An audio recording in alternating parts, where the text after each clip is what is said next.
السلام علیکم دوستو، آج کے ہم اس ویڈیو میں قادیانیوں کے بارے میں کچھ کہتے ہیں۔ قادیانی کون ہے اور کیا چاہتے ہیں؟ کیا ان کی سزا موت ہے؟ آئے سب سے پہلے ہم اس ویڈیو کو دیکھتے ہیں۔ کہ اللہ تعالیٰ نے میرے ساتھ جو تعلق بنایا ہے اور مجھے مسیح بنایا ہے، مجھ پر ظاہر کر دیا ہے کہ میں مجدد اس صدی کا ہوں اور مسیح موعود ہوں، جس کا ذکر ہے حدیث میں کہ وہ آخر زمانے میں آئے گا۔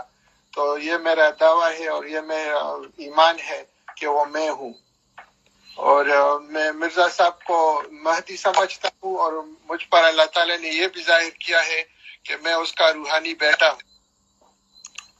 فتنہ قادیانیت کے بارے میں ہم لوگ انتہائی نفرت اور انتہا پسندی کے قائل ہیں۔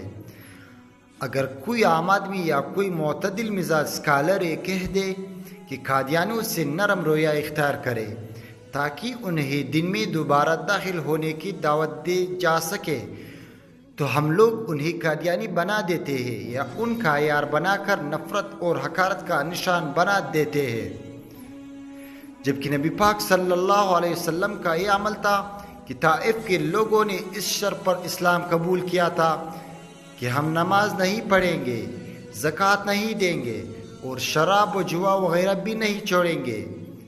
نبی پاک صلی اللہ علیہ وسلم نے جھوٹ نہ بولنے کا وعدہ لے کر ان کی شرائط منظور کر لیے تھے۔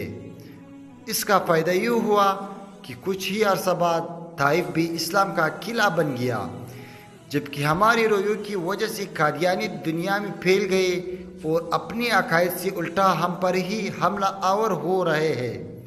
برائے مہربانی مجھے قادیانی بنائے بغیر اپنی قیمتی آراء سے مستفید فرمائے۔ جزاک اللہ۔